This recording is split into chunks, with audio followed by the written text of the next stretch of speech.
Hello, Alan Gerding here, and this is Too Many Games in a Room, a show where I try to call my game collection to only the finest of games that I want in my gaming library. And in the last 2 episodes, we've been doing the Shelf of Shame, which leads us to this, episode 7, the Shelf of Shame, part 3 of 3. Shame! For the past 2 episodes, what I've been doing is going through all the unopened games in my collection to see if I'm gonna open them up, try them out, or sell them using the money to donate it to a good cause, charity. But since I had so many unopened games, I had to figure out an efficient way of going through them. So I tricked 3 of my favorite people into doing it for me. That's right, I tricked Isaac Vega, Lindsey Rode, and Crystol Gerding into playing what I called the Shelf of Shame Scavenger Hunt. The rules were simple. As quickly as you can, gather as many unopened board games as possible. Whoever gathers the most wins. Secondary prize if you have the most valuable pile of games. Cha-ching. We already had Isaac's episode where we looked through all of his games he collected, and then we had Lindsey's episode last time. But this time, Crystol Gerding's pile, or as I know her, my wife. It's the Crystol episode. We're gonna see how many games Crystol was able to get, and for this, I brought out the blue card mat. Why is that? Well, Crystol, what's your favorite color? Blue. What are the color of your eyes? Blue. Oh man, so here we have the blue Crystol. Let me know in the comments if you prefer the red or the blue card mat for background. Not that it should matter. You ready to get this show on the road? I'm ready. I'm excited because if you end up cheating, I can yell at you right here and now as opposed to just throwing shade at Isaac and Lindsey. All right, let's do this. First up for Crystol, we have 2 of these, and we will count these as 2 separate. These are characters in another game, so these are actual mini expansions.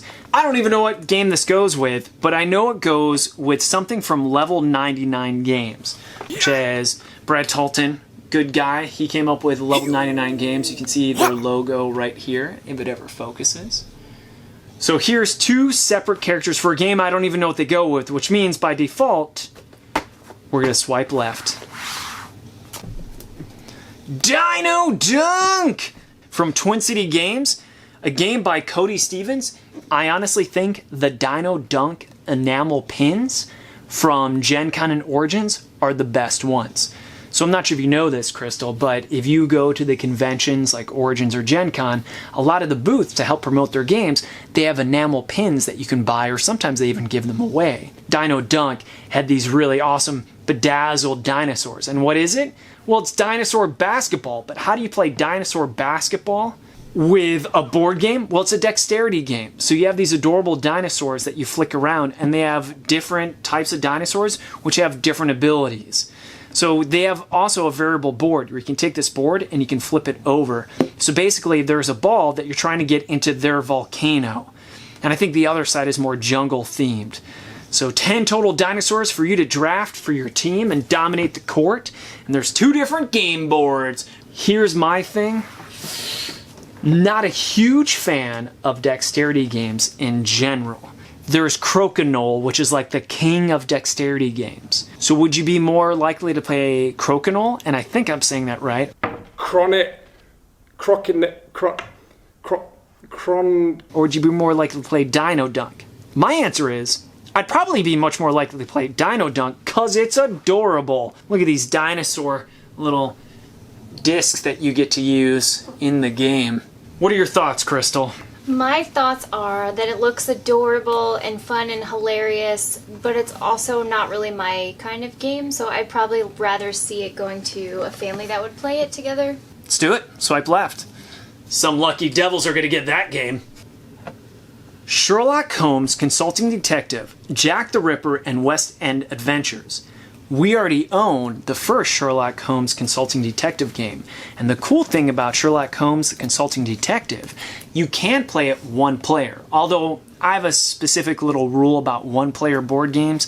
If I'm playing a 1-player board game, I'd probably rather be playing a video game. What am I doing? Because for me, board games are all about the connection you make across the gaming table. It's about making memories with other people.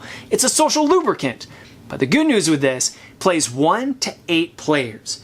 Realistically, for the Sherlock Holmes consulting detective games, I would recommend 2 to 4, because once you get to like 5, 6, definitely 8, some people are just standing around with their thumbs up their butt, not knowing what to do.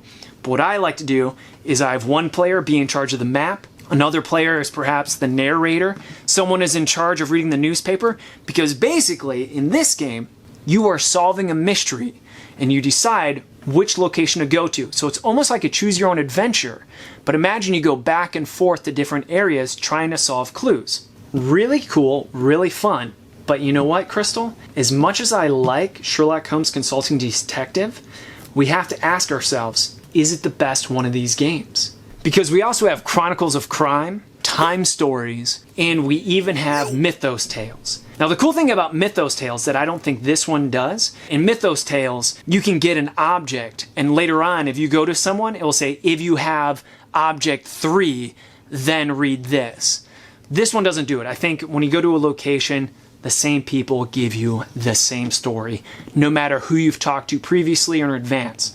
There's even one mission in Mythos Tales that's different based upon if you go there at day or night, because in Mythos Tales, it keeps track of what time it is. So the one question is, do we like this more than we like Chronicles of Crime? Definitely more than Time Stories. Time Stories was big thumbs down. But the other question for us is, have we even beat or gotten close to doing all the adventures from the first one we own? The answer is no. We haven't even come close. But I do like the fact that it's like a bookcase edition. It looks like it's a book that sits on your bookshelf. I think for most people, Chronicles of Crime is much more interactive, even though it's app-driven, has everything I mentioned previously. If you talk to someone else, someone may say something different, or you have more options of what to ask them. It's not a fair comparison because it's app-based. This one is great in that tactile feeling where you have the actual newspapers, you have an actual phone book and things like that. But yeah, I don't think it's as good as Chronicles of Crime. Let's swipe left. Jetpack Joyride. This is the collector box, because again, I got this through Kickstarter, and when I go into Kickstarter, what's a fart when you've crafted your pants? So I figured, oh, might as well go all in. It even comes with one of these promo cards taped to the side of it. I can't even see on the back what it's about. I know it's based off of an app where you move up and down. It's almost action-based. If you have a board game that's based upon a video game, it's fine if you're trying to go with the theme, but if you're trying to follow its mechanics, you got a huge hurdle to go through. For instance, tower defense games are fun in video game form because of the real-time seeing enemies come towards your castle that you need to defend. Jetpack Joyride, it's going to be really hard to capture the action feeling of having a jetpack and dodging obstacles, missing a bomb, collecting coins as you go through. Maybe it does it cleverly, but I think I'm just going to have to swipe left. Ooh, man, that's a nice one. And it's a newer game, too. Here's Grackles by Fireside Games. This game is by John Schulters and Sarah Graybill. What this game is about, no idea, but it looks like it's an abstract game. Abstract games are almost like puzzle games. Think of like Othello or Go. This is giving me that kind of vibe. If that's how it's played, I have no idea. I haven't heard anything about it. But Fireside Games, really known for Castle Panic, is a solid company. Justin DeWitt is the publisher, and I can't think of any big stinkers that they've come out with. They came out with one of our favorite dice games, Crystal, and that is Bears. Bears is another game from Fireside Games, and I actually like Bears so much that I bought multiple copies. This one is definitely going to preview as a swipe right, but that's just to show you Fireside Games knows what they're doing, but I don't know anything about Grackles. In fact, this is something cool. I didn't know what a grackle was until this game. What the heck's a grackle? Is it a bird? It's a type of blackbird. It's like the raven or crow, from my understanding. If I'm wrong, always let me know. Swipe left. Swipe right! 1955, the War of Espionage. I've had this game for a long time. I think this was another one of the freebies I got from Board Game Geek. Oh, this is a big no-no. they have the MSRP printed on the box. And I know as a publisher, retailers hate it when you put the price on the box. Why? Because they may want to discount it or mark it up, and now you've just taken that option from them.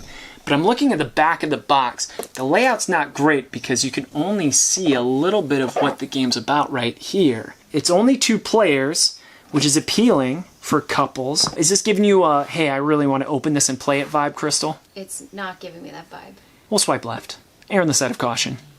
Fantasy Baseball goes along with Fantasy Football. The first one that came out was Fantasy Baseball. This game, from my understanding, is basically, if you like playing fantasy football, why not play fantasy football via a card game at home, but we'll make it fantasy. So it has wizards and orcs, art by Rob Lundy. It's by Daryl Andrews and J.R. Honeycutt. And if I'm being really honest, J.R. Honeycutt has been canceled in the game industry. People outed him as being inappropriate at conventions, making them feel uncomfortable. With that in mind, here's 2 games from Daryl Andrews, who's totally still in it. He must have been really hit hard when JR was canceled. I do not play fantasy baseball. I don't play fantasy football. I am not a sports fan. I play sports. I think I'm the only person I know that played a heck of a lot of sports in grade school, but has never watched them or participated in them. We're going to swipe left because this really isn't anything that I'm motivated to open up. Organ Attack! The Awkward Yeti presents. So the Awkward Yeti must be this webcomic, I believe, and I backed this on Kickstarter. So they do a comic, I believe, all about your body parts and whatnot. I'm not sure. I have no idea what the game's about, but I noticed this just now. I didn't even notice this before. This is a dust sleeve that comes off once you open it. And now look at it. It looks like a book. So this is actually a bookshelf game. That's surprising for me that they would do this, where they'd almost hide the fact that it's a bookshelf game. Yeah, I'm just really curious. As soon as I saw it, I thought, oh, what's this? I kind of want to open it and find out. So you're like an Exploding Kittens fan in that it catches you with the art and the theme and the hilarity of it? I think I've seen that comic before. If it's also funny, that would be great. 2 to 6 players. We can play this to see if we like it just 2-player and imagine what it's like to play with 6. So why don't we, for your sake, swipe right and play it later. Sunset Over Water. This is a pencil-first game. This is from Edo. Nice guy. He has a very good YouTube channel where he does previews, reviews, thoughts, etc. Check it out if you can. And again, he's advertising Watts Games is a manufacturer. So it's very interesting that he would advertise the manufacturer as well as his own company, Pencil First Games. This game is obviously gorgeous. Look at the art. Edo does a very good job of being very picky about the art in his games. He's given us advice as a company, so I really owe a lot of thanks to Edo. Picturesque game by Steve Finn, Beth Sobel, Eduardo Baraf, that's Edo. Keith might not be working not here. Not gonna work here anymore. Not gonna work here anymore anyway. Benjamin Schulman. As gorgeous as it is, I'm not sure if we'll play it. It's 1 to 4 players in just 20 minutes. Oh, dang it, man. Why am I doing this? All right, here's Dead of Winter, War and Colonies. This one was found by Crystal. Where's the shrink wrap on this? Oh, that's right. We opened it while Isaac and Lindsey were here, so Isaac could sign it. I was gonna say, I didn't cheat. I promise. I opened it so Isaac could sign it. This is an expansion to Dead of Winter, a game by Colby Dahl, Timothy Meyer, Isaac Vega, and John Gilmore. The original Dead of Winter is by Isaac Vega and John Gilmore. Am I going to keep this because he signed it? Here's the thing. It's the expansion. It's not the base game. So you need to have Dead of Winter, but man, I want to see how badly someone wants something signed by Isaac, just as a point of street cred.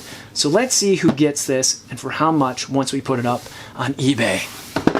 Support your charity! Book it! The Pro Wrestling Promoter card game. What's it called? Book it. It's a deck building game, but you're not a pro wrestler. No, you're a promoter for the pro wrestlers, and that's the difference. So instead of just imagining wrestlers are going in and duking it out, which they do, instead, you're the promoter. You have to really worry about the storyline and which wrestlers you're going to put in to get as much audience engagement as possible. So it's not necessarily winning with the best wrestler. It's about entertaining the crowd as best you can. This is a game by Paul Laporta.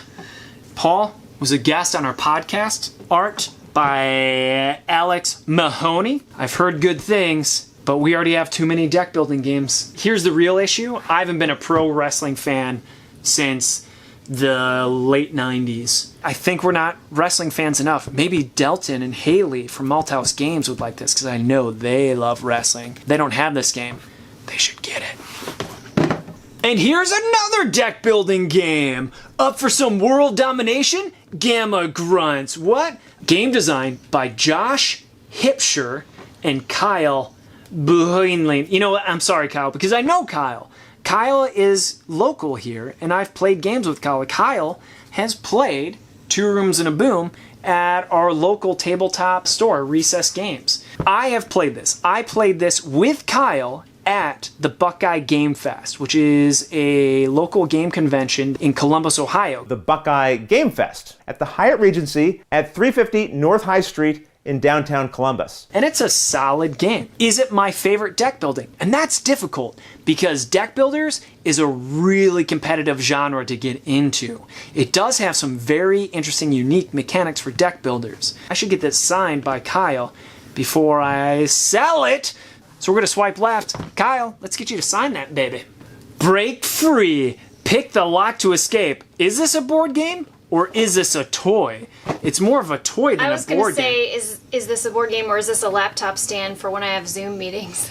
Crystal has been using this box because it's so thick and big to support her laptop during meetings down here in the basement. This is a line of games, Spy Code, and they have a whole bunch of different ones. Like they have Escape the Room, they have a safe breaker one where you're actually trying to crack a safe. Another one that we have that's defusing a bomb, which is really cool. So this one is literally you just get shackled and you have to escape. Maybe I should keep this and just give it to Lars and Alexis. That's the reason I originally bought it, was to give to my niece and nephew. But I forget to. I get these games thinking, they'd like that. Whoops, another Christmas went by without me giving it to them. Oh well, let's swipe left. Give it to another good kid. 5 Minute Mystery. This is relatively new. We got this through Kickstarter. I backed it right away without thinking because I already own 5 Minute Dungeon. And 5 Minute Dungeon really delivers on the promise that it is a real quick card-driven dungeon run cooperative game in just 5 minutes. Now this is a mystery game and you have to solve a mystery in just 5 minutes. This is too good to pass up. If it delivers like 5 Minute Dungeon, we're gonna have a hell of a good time playing this. I love mysteries. I love quick games. I love cooperative games. They're worth their weight in gold. If this delivers on all those, oh my goodness. Another pencil first game, Skulk Hollow. In fact, Eduardo's probably gonna be like, how the hell have you not opened Skulk Hollow yet? Skulk Hollow, amazing art, amazing world. This game has so much personality. It's only 2 players. One player plays the denizens of a land, and the other player plays the gigantic guardian. So it's an asymmetrical game, meaning that the mechanics for one side aren't the same mechanics as the other side. Do you want to be the singular giant kaijo that's stomping through the land? Or do you want to be the denizens that are trying to protect the land, that work together and try to thwart the Guardian? It's so exciting. What's the playtime on this thing? 40 minutes. It's so pretty. It also comes with epic meeples. These meeples look like little foxes. Oh. Like there's one with a dagger, there's one with a skull. It's so adorable, right? It has this great mix of adorable versus intimidating. Well, you sound pretty excited about it. All right. Let's try it. See if we keep it or not. You sold me, Crystal. Macroscope, another one I backed on Kickstarter. This one comes with a nice pad. I think that was bonus because it's in the shrink wrap right here. Macroscope is that classic type of game where you try to figure out a picture when it's really zoomed in and you start only seeing one piece after another piece after another piece. I thought it was a very clever party-type game where we would just be going around saying, "Oh, is it an elephant? Is that a slice of pizza? Oh, dang it!" It also is a pretty massive board that you assemble. You punch things out, and so it has this whole deck that you go through. 30 minutes, 2 to 6 players. It is tempting. Mayday games. I have a bunch of Mayday games that I like, and I also have a bunch of Mayday games not a huge fan of. I think if someone were playing and I walked in, I might be like, oh, like, let me play for a few minutes, but I don't know if I would want to commit to the whole time or keep playing it. Yeah, I think that's a really good point because the game itself is fun in that classic figure out what picture we're looking at, but is it enough to keep us engaged for 30 minutes? I don't know. All right, we'll just err on the side of caution and swipe left. Let someone else enjoy it. Best Friends Forever! This is a sizable box. It's also very colorful and cute. Best Friends Forever reminds me of a sticker book met at a role-playing game. And so this is a very friendly role-playing game about hanging out and making friends. So this box contains everything you need to play. So you know what I'm going to have to do? I'm going to have to swipe right and leave this for the role-playing game segment, because this technically is in a different category. It's not a board game, it's a role-playing game. That's beautiful. 221B Baker Street, the Sherlock Holmes Master Detective game. 75 cases in here. I like the sleek elegance of the box because it's very minimalistic, understated, has a board that looks like Clue. This is actually a classic game. In fact, if we find the original year, it says 2014 here. I thought it was much earlier than 2014. Aha! It was Alan from the past. It was actually published in 1974. Haha! Do I keep this? I don't know. This is one I actually bought because we love mystery games and they're a great thing to do with a group of players. And this one's more of a board game driven mystery. It's also competitive because when it comes to Sherlock Holmes Consulting Detective and Mythos Tales and Chronicles of Crime, that's very cooperative and you're all working together, talking together. This, from my understanding, is competitively based. So you know what? I think I'm going to swipe left, even though it's old school. I got this more to see what like one of the earlier games was, but according to the date, it's not that old. So maybe I'm mistaken. Let me know if you know about 221B and your thoughts, because in the meantime, we're going to count on Chronicles of Crime. Smaaaash! Well, technically, Tiny Sword Smaaaash! A cute and chaotic board game by Brian Wolf. 2 to 4 players, 30 to 60 minutes. This is a tile laying game. I think you call it that. It's not tile laying necessarily like Carcassonne is, but maybe it's more tile laying in that you just have squares that you put together and it looks like they're attacking each other. I'm not sure what this game's like, but it's a turn-based brawler where you can flip, slide, and smash in an ever-shifting battlefield. I think I've played games similar to that by the sounds of it. But I don't know. I don't know what it's like. It's pretty cute. It's a big box, probably unnecessarily a big box, although it feels pretty heavy. It's hard for me to imagine that this box is filled with nothing but these square cards, but maybe it is, and there's that many cards. Does it say contents on it? Nope. Doesn't tell me how much is in there. Not that I can see. Heroes Welcome, Merchants of Dragon Reach. Another pencil first game. Crystol obviously was near the pencil first category on the shelves. In fact, I think I did purposely put a lot of the pencil first games next to each other. So maybe this will be a lot of pencil first games. Eduardo Baraf really doesn't steer us wrong. He's got a great strong taste of what games work. He's been in the industry for a while now and really works hard at what he does. Oh my goodness, I have a little piece of shrink wrap that came off. Oh no, hopefully I didn't accidentally just open it. I'm already intrigued by this game. It's interesting because it says fast, funny, and sharp gameplay, but then you look at the time limit and it's 90 minutes. So maybe it's fast as in fast moving where you don't have a lot of downtime, but the length of it is still 90 minutes. I like the theme so far, and I like that description too. Rake in gold by scamming the heroes and the monsters. Master the art of the swindle to win. Welcome to Dragon Reach, the bustling new frontier settlement in the realm of Smiteros. Interesting I stuff. prefer it be cooperative, but I guess I could get behind that. All right. Well, again, it doesn't mean that we have to keep it forever. We'll just try it and then see if we like it or not. But there is name again, Eduardo Baraf. Not to... Oh, that's cool. Look at how he did this. I kind of like that. It says the game mechanics were by Mark LeBlanc and Eduardo Baraf. The art by Thomas Denmark and Dustin Faust. And then I'm guessing the writing and the editing is by Benjamin Schulman and Kim Robinson. Maybe they mean the graphic layout as far as the words go and things like that. Because, I don't know, that's interesting. I'm not sure if they mean illustrations and graphic design and here's just rulebook and editing. That's what I would assume. But yeah, let's swipe right. Stuffed! Stuffed! This is a bookshelf game because it's supposed to look like a frickin' book. But it doesn't. It has this dust sleeve on it. I don't know why they do that, because this is the second game that's done it. Maybe they're just doing this to sell it at first. That's why. I just answered my own question. You can't have it look like a book on all sides and then have all of the game description on one side. So I bet when we take this dust sleeve off, it isn't a descriptive. In fact, it's tempting to open it up just to see if that's the case. To see if, once we pull this sleeve off, it makes it look more like a book. So what is this about? No idea. I think I backed this on Kickstarter. Looks cute-ish, but I'm not seeing the name of the designer, and I'm not familiar with the publisher either.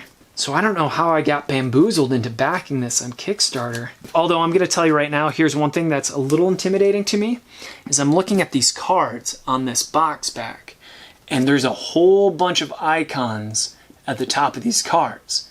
And that's usually an issue if you have a whole bunch of cards in hand. Maybe you don't have these cards in hand, maybe they're on the table, but if they're in your hand, you can only see the icons in the corners based upon how you spread out your cards. So it's really important that you have all that information in a short amount of space as possible. So hopefully these cards are played onto the table, but right away, that's like a hot diarrhea of a mess. I got a heart symbol, a grab symbol, it's overwhelming me already. I'm gonna have to swipe left. Vertium, Shadows of the Complex. This is from Caper Games, same creator that did Get Adler. Space game, space theme. I think it's one of those 4X games, as they call them. 4X game. You have any idea what a 4X game is, Crystal? Does it just use 4 different types of components? Explore, expand, exterminate, and damn it! I can't remember what the 4th X is, but basically it's like dudes on a map that are growing and warring against each other, that kind of stuff. And that's like 4X. Excavate, exclaim. Explain. No. Exclaim. I always forget one of them. So anyway, I think that's what this is. Relatively new. I'm sure someone's going to find a good home for it. All right, so here's 3 for Crystal. Poor Choices. You got Poor Choices, the base game, a party game for secretly savage people. Classic edition. This game's classic? I didn't know it was a classic game. But then you have the adult expansion, Black Mamba. It's the 2nd expansion. But here's the 1st expansion, so I should probably put them in this order. Purple Rain! What is the game of Poor Choices? A horse jockey who weighs 1,200 pounds, a surgeon who has no control of her arms and legs, a marathon runner who's wearing cement... Okay, get to the point. What's the game? Welcome to the world of Poor Choices, where bad decisions is the game and sabotage is to blame. Join 3 or more of your friends in a back-and-forth battle of sabotage and humiliation in a party game, as savage as you are. This is giving me a judge game mechanic, like Cards Against Humanity, Joking Hazard. Is it like a would you rather? Because the way you described those, I was like, would I pick the surgeon or would I pick the jockey? I don't know. And I don't think we ever will. As I'm going through these games, I'm realizing I'm a sucker for cute, apparently. Barely working. Maybe I get these on Kickstarter because I think maybe Crystal will play these with me. It's 2 to 4, ages 10 plus, 20 to 30 minutes. And here's a game where it's just these adorable bears doing something. Running a city is grisly business. There's a koala bear there with a Chinese red fox bear? I forget what these are called, but I think there's a debate if koala bears are actually bears. I don't think they actually are bears. It's a marsupial, so it doesn't fall into the bear category. Tomatoes are a fruit. The reason that tomatoes are considered vegetables was for taxation reasons, but I think there's biological reasons why koala bear is not a bear. I don't think that has anything to do with this game, but it looks adorable. I'd only play it if you were like, you must play this, Alwyn. I can't. Because that's my impersonation of you, Crystal. What kind of game is it? Card game? New elected mayor, it's your duty to attend and bid at the Bear Auction in House of Creating a Prosperous City. So it sounds like it's an auctioning game. I'm going to tell you right now, if it's an auctioning game, nothing's going to beat Ricky Tata's Senators. Senators is a great auctioning game. It's basically, let's take every single auction mechanic. Why am I talking about it now? We'll talk about it once that hits the table. Hoax, a game of secret identities. I bought this from Fantasy Flight. It looks like a game that was similar to Coup. And Coup is a solid game, so I'm always looking for something that's a little Coup-esque. Coup is famously made by Ricky Tata. This is in clamshell, but this is sealed. You can tell it's sealed because even if I open the clamshell, it's shrink wrapped. Is it shrink wrapped or shrunk wrapped? It's shrink wrapped. Yeah, shrink wrapped on the inside there. So let's find a good home. Speaking of Ricky Tata, look at this. This is Senators. Now the cool thing is, Ricky, he's a brilliant game designer. The way he thinks of things is very clinically and very mechanically. And every year he tries to do a game with his father, which I believe is Haig Tata. Not sure if I'm pronouncing that right, Ricky. But Senators, I played with Ricky. He taught me the game. And in this game, it's basically every possible auction mechanic you can think of. And I enjoyed it so much that Sean went out and bought it for me and gave it to me for Christmas. So there's some sentimentality to it in that I played this game with the creator and I played it with my business partner and we had fun. And so there's playability there too. Because if you like auction games, pretty much Senators, it should just be called Auction. It's all about auctions. Swipe right. Kingdomino is a game I played for the first time online with Sarah Shaw in Board Game Arena. Sarah Shaw does board games in a minute. She's been a guest on TKtv, our YouTube channel, which you're watching right now. Spiel des Jahres, which is, you know what that's German for? Game of the Year. Okay. This is also tile laying in the classic Carcassonne sense. It's very simple. We should probably keep this because it's one that should hit the table a lot. And Game of the Year, that's usually means something. It won an award. It wasn't just like Grandma's favorite game. Spiel des Jahres is a big deal, although I disagree with some of it. For instance, The Mind won a Yaris award. Remember The Mind? Mm-hmm. I hate that game. Is it a game? I don't know. But a lot of people love that game. So yeah, we should probably keep this. But we're not! 5-minute delivery. Hamlet 1 Slurgo. Hamlet 1, does that mean there's a second Hamlet? Yep. It's Hamlet 2 FNURF. So I was an idiot and already opened 5-minute delivery Hamlet 2. The reason that I got both of these is that they supposedly can combine. I haven't even punched these out. I just read the rules. Because after playing 5-minute dungeon and games like Escape, I figured, oh man, I really like really quick games that get people around the table. And if it's only in 5 minutes, it makes you say, I want to play more. More, please, more. And the idea that you can take these and actually combine them to make a bigger board sounds pretty cool. If I remember correctly, the rules, it's kind of like you're literally running your character around different locations, delivering things. I think you're working against each other. Unfortunately, the art isn't really captivating me, and I remember reading the rules, and something prevented it from hitting the table in my house after reading the rules. So I'm not sure if it'll hit your table or not, but let's find out if it'll hit your table. They look a little what? You know I'm gonna yell at you for this? Because these are already opened! What are you, Lindsey Rode? I think I asked when I was getting them, and whoever I asked said that they were sealed. Yeah, they're definitely not sealed. This is Lost Legacy Flying Gardens. This is Lost Legacy Starship. They have interchangeable cards. It's from Senjai Kanai, who is the person who came up with Love Letter. And I remember these are pretty good, but if I'm being totally honest, I made my own custom cards that were a different theme. I think I made them Star Wars themed, so I own this game in cards that I made on my own, stealing art, and printed them out, cut them out, so I have my already custom edition.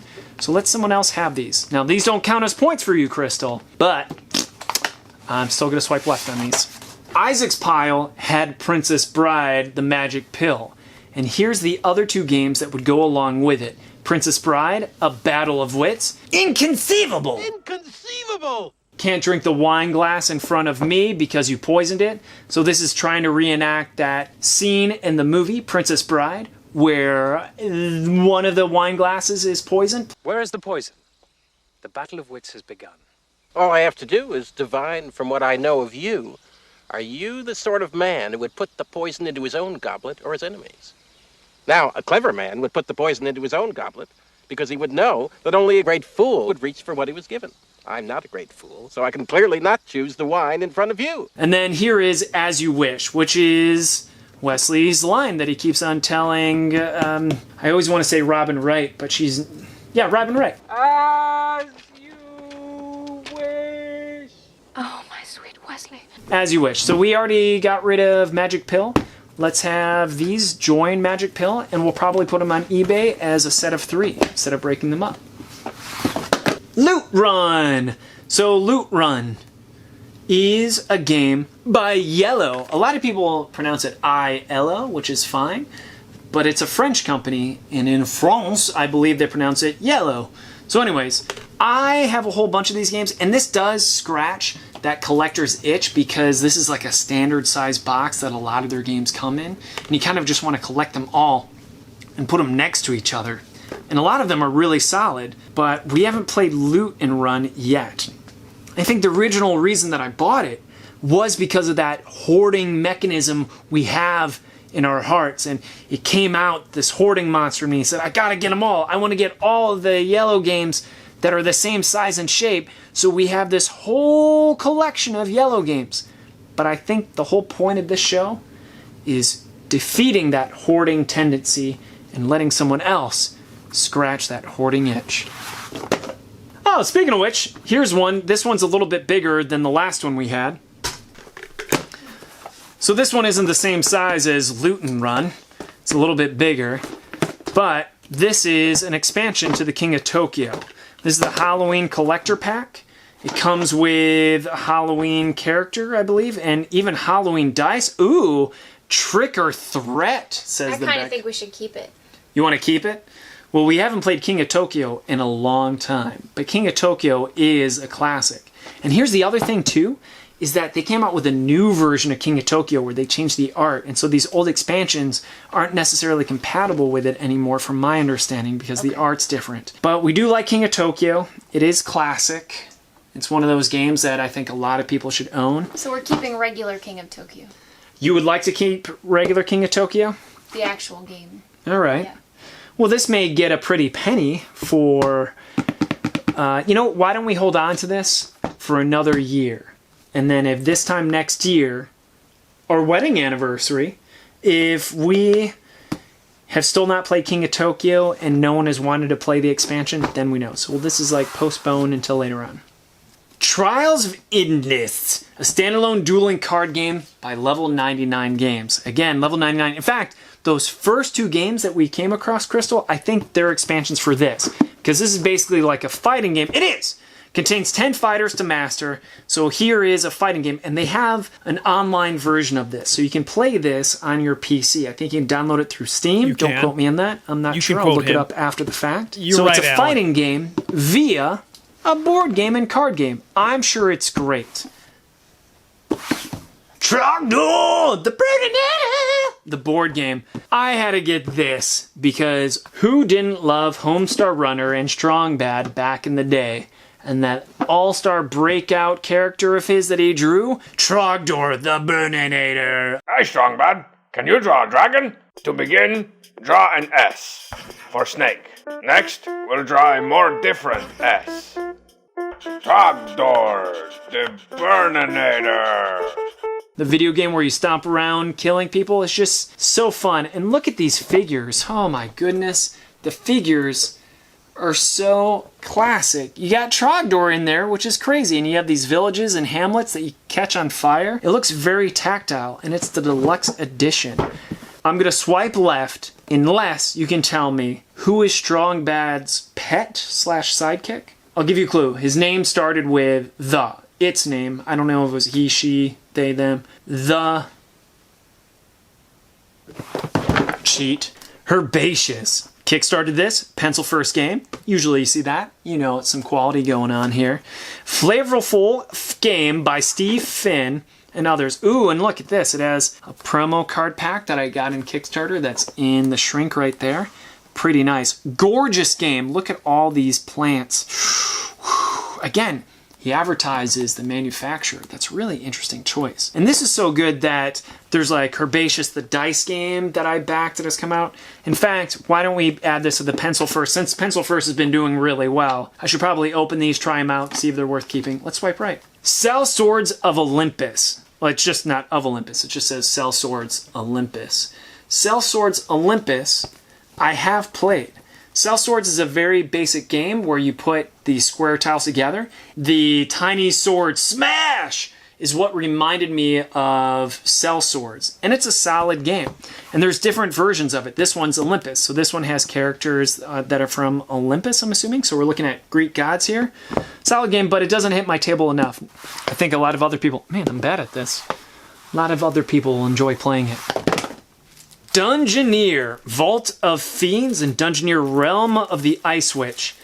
Man, really bad shrink wrap. Look, listen how loud that is. That's annoying. I've had these for a long time. They were one of the first games that I got from a flea market. They sold them as a set. Legendary Dungeoneer, Wrath of the Serpent Goddess, Dungeoneer, Dragons of the Forsaken Desert.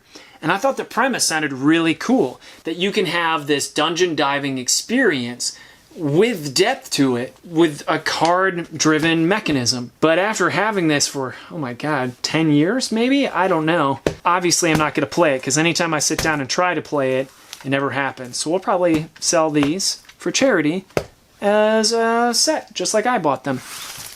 And then here's Sellswords. We should have done this one first, because we had Sellswords Olympus, and here's the other Sellswords. Again, you place characters down, and it's competitive, trying to attack other players. If I remember correctly, I enjoyed this game, but not enough to keep it. So Sellswords and Sellsword Olympus, they're probably compatible with one another. The Siblings Trouble, Backyard Adventures.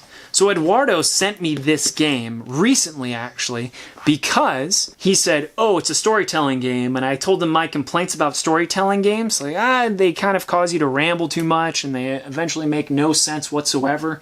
For instance, there's Dark Overlord, and I think there's Fable? Is that one of the names of them? I forget. But he said, well, you should play Siblings Trouble. In fact, here you go. And he sent it to me after we had this conversation on the phone. So I would be a dick to swipe left, because if he wants me to play it, I gotta play it for him. One Deck Dungeon. They have a version of this for your computer from Handelabra Games, which is a pretty funny name. Handelabra, because it's a hand and candelabra. But anyway, it's a one-player game. And I already said at the beginning of one of these episodes, I don't remember, that one-player games, why wouldn't you just play a video game? And now you can play it as a video game. So I'm not sure if it's because I like the smell so much of a card game, or I like the tactile feel. But realistically, if it can be a phone app and it doesn't really offer anything more or less than the physical version, then I'll just stick with the digital. Takes up less space that way. Monster Slaughter! Oh! I can't even lift this up with one hand. Ah! Barely fits on this. Monster Slaughter Kickstarter game. Man, it really came through. Ugh. You play competing monsters. It's basically Cabin in the Woods, the game. The theme is so cool. Like, are you going to be the zombies? Are you going to be the gremlins? Are you going to be, what are these, werewolves, mer people? And so you choose a monster type, and then you try to kill the people that are staying in the cabin. So it's almost like Castle Panic in a way too, in that it's the circle and people are coming in, but you are the bad guys coming in, and you want to kill the heroes. Man, that theme sounds awesome. And man, does it come with a lot of cool looking miniatures. And man, it was expensive. But will we play it? It takes up so much space. There's no sentimentality yet, except it just has a really cool pitch to it. Playability comes with a lot of dice. The learnability is going to really make a difference. Do we open this and see if it's worth keeping? Or do we just have it find a better home? I love Cabin in the Woods.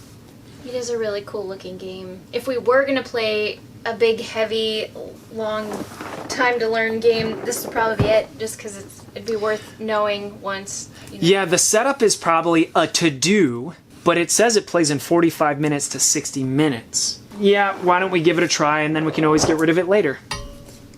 Swipe right. Another deck building game, Apocrypha, adventure card game by the very prolific and famous and very kind Mike Selenker.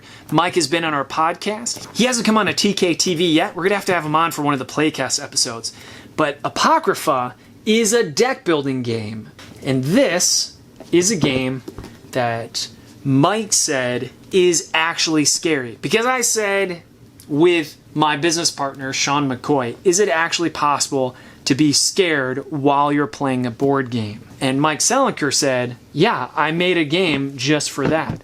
It's hard for me to imagine that you'd actually be scared. Like, it has scary art. It looks super creepy, yeah. It has a scary theme, but would it actually be scary? I don't know. It does have me very curious, for sure. And it's from Mike's company, Lone Shark Games. He does that with his friends. So I also know some of the team members that helped make this. There is some sentimentality in that it's from Mike Selenker. He's the one whose most famous credit is probably Betrayal, House on the Hill. Yeah, Betrayal is what a lot of people call it. We have Betrayal Legacy over there. I don't know if it's cooperative competitive. If it's cooperative, 70 more unique missions, twisted memories of acclaimed authors, for 1 to 6 players. The Apocrypha Adventure card game is a world-spanning pre-apocalyptic campaign game. Playable as a co-op card game for 1 to 6 players, so it's a campaign game. So this makes me think that it's a scary version of the Pathfinder Adventure card game. Because I'm just putting this together. Pathfinder Adventure card game, Apocrypha Adventure card game. Now here's the truth of the matter. Knowing that, the deck building is a little bit lighter in the adventure card game, so I'm glad I read that. And so there's no offense. I have nothing but love for Mike, but we're going to swipe left because if it's just a scary version of the Pathfinder adventure card game, I already know what we're in for. Ooh, Untold Adventures Await. This is not open, but you can pull off the dust sleeve on it. Oh, come on. Come on, baby. Let it go. Let it go. I said. Man, it's tight. How am I going to put that back on there? Oh, it comes with like a little coloring thing. This is a game powered by Rory Story Cubes. This is a role-playing game based upon the Story Cubes. The Story Cubes were a very simple storytelling mechanic where you would just roll these dice. Oh, this isn't open either, and no one picked up this one. No one picked up this, and no one picked up this. This is 2 missed opportunities for the Shelf of Shame.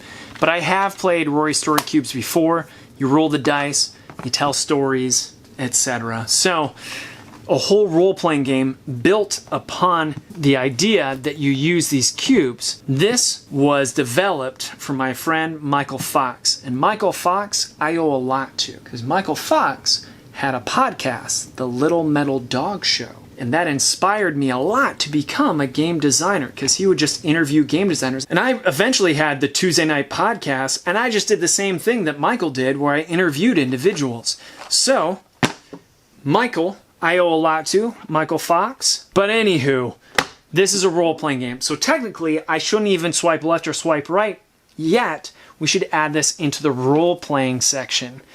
Will I ever play it? I don't know, but we're going to keep this for now. It's a to be determined because will I keep all of my role-playing games? But I'm excited at some game that uses Rory Story Cubes, and apparently you can use any of these cubes and it changes the theme of it. So we'll find out later. First Martians. Holy crap, that's heavy. This was one of the giveaways for Board Game Geek Con. First Martians. I'm going to tell you right now, I'm looking at this and I like sci-fi.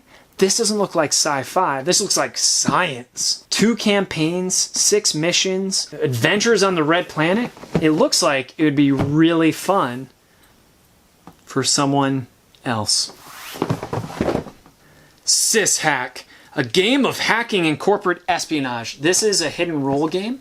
I should put it in my hidden role episode because I have a whole bunch of games that are hidden role, hidden betrayer, and I already have this. I have it in just a tuck box, I believe. So originally it came in a tuck box, so I'm not sure what this box offers that the tuck box did not. But I'll probably never find out because if I already own it, we'll save it for the hidden role episode. Elementos. I backed on Kickstarter for some reason or another. It's really light. Comes in a wood box. Welcome to another big ass game. Millennium Blades. This is a collecting card game simulator card game. What? What the hell does that mean? Man, it's so big it's not even on the screen. In this epic game, intensity, it even says like intensity, high, time, 2 hours minimum. Because what you're doing, it's simulating a collectible card game, but it's not a collectible card game. You're playing a game that's about people trying to get the best collectible card deck. Oh, what? I'm getting a nosebleed trying to explain this. Oh man, how do I explain this better? Imagine The Sims, that's how I'm gonna do it. In The Sims, a computer game, very famous, you control a person who does all these different things.